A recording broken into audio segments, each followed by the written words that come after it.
Ladies and gentlemen, these chemical fires or these train derailments that lead to a toxic fire is becoming more and more commonplace in America. It seems like we can't go a few weeks without something hazardous catching on fire. In this case, it's a recycle plant in Indiana, and they said that the owner of this plant was cited a few times in court documents before this happened. And they said they knew it was going to happen, but now it's a reality. I'm going to go ahead and show you this video from CNN. In flames one day, and it sure did. This massive fire at a large recycling plant putting out toxic smoke could burn for days. Officials say 14 acres of plastics stored on the property. But with this site especially, it wasn't a matter of if, but when, with city officials aware the operations were a fire hazard. The issue was a unsafe building and unsafe grounds. And putting the blame squarely on an owner of the recycling plant. That business owner is fully responsible for all of this. We have the unsafe building order and the recorded court documents, and everything that's ensued here, the fire, the damages, the risk that our first responders have taken and the risk these citizens are under are the responsibility of that negligent business owner.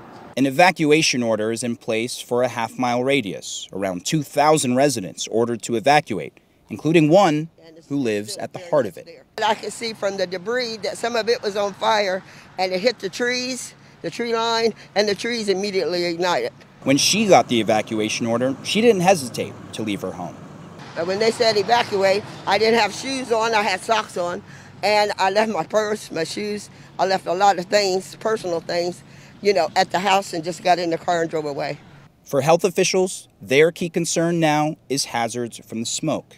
These are very fine particles, and if they're breathed in, can cause all kinds of respiratory problems. Burning of the eyes, tightening of the chest. It could aggravate asthma, it could cause bronchitis and all kinds of things. The EPA monitoring particulate matter, looking for toxic chemicals. Residents are being told to stay indoors, but the uncertainty is causing concerns and frustrations. Yeah, it's hard to say what's going into the city air right now. We would like to know that it is safe to be able to breathe the air and to drink the water. So we want to hear from the officials. All right, so this broke out in Richmond, Indiana. And as you saw in the video, they had to evacuate in up to a 2-mile radius all around this recycling plant. So, yeah, they said the flames could burn for days before going out. So it's been raging, and this is in the eastern part of Indiana, and it forced thousands of people to evacuate due to health concerns and environmental issues. So what was burning? They said a lot of plastics that was at this plant. And this started on Tuesday. It's still going on. They said it's a thick black column of smoke that rose out of the site. It was definitely toxic, according to the fire marshal, Steve Jones. He said there's a host of different chemicals that plastics give off when they're on fire, and it's a concern. So they're already saying it's probably going to be several days before the flames are finally extinguished. While the cause of the Inferno is unknown, we are aware that what operating here is a fire hazard. And they said the owner of this location was warned on several occasions about a potential fire breaking out. This is according to the Richmond, Indiana mayor, Dave Snow. This was a fear for us. So he said, right now, no major injuries in the area are reported. About 2,000 of the city's 35,000 residents had to be evacuated. Many of them went near the Ohio border. The evacuation zone covered residents within a half a mile of the fire, but authorities could change that according to the wind shifting. So, residents downwind of the evacuation zone, east and northeast, were encouraged to shelter and take their pets with them. So, the air quality test is being done currently by the EPA, and we know what the EPA will do. They'll do the same thing they did in East Palestine.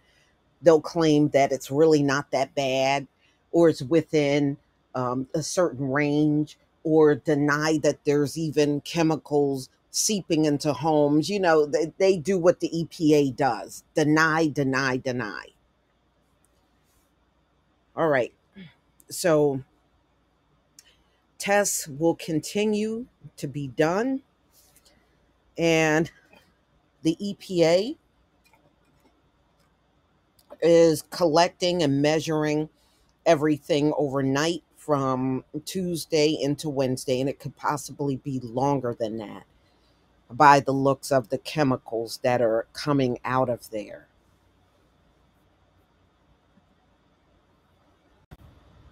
Well, you know, the EPA do what they do. They don't want to be sued. So, of course, they're going to always tell you everything is fine. But if I have any subscribers that live in this area or near it, let me know in the comment section. And I sure hope everybody is okay. The people that were supposed to leave, I hope they got out of there safely, and just stay away until you can return safely. You know, trust your instincts. Don't go by the EPA because they don't have your best interests at heart. None of these government agencies do. So go by your instinct. If you feel it's safe to be back, go back. If you feel, no, I'm going to stay away longer, then do that. So, everybody, please let me know what you think about this story. It seems like there's always some toxic, hazardous fire or some crap going on in this country, you know, and I really believe this has happened all along, but they have done a good job in hiding it. But now that we are in the information technology age, it's not so easy to hide it anymore. Please leave your comment and subscribe. Don't forget to hit on the notification bell, and I'll see you on the next video. Peace, family.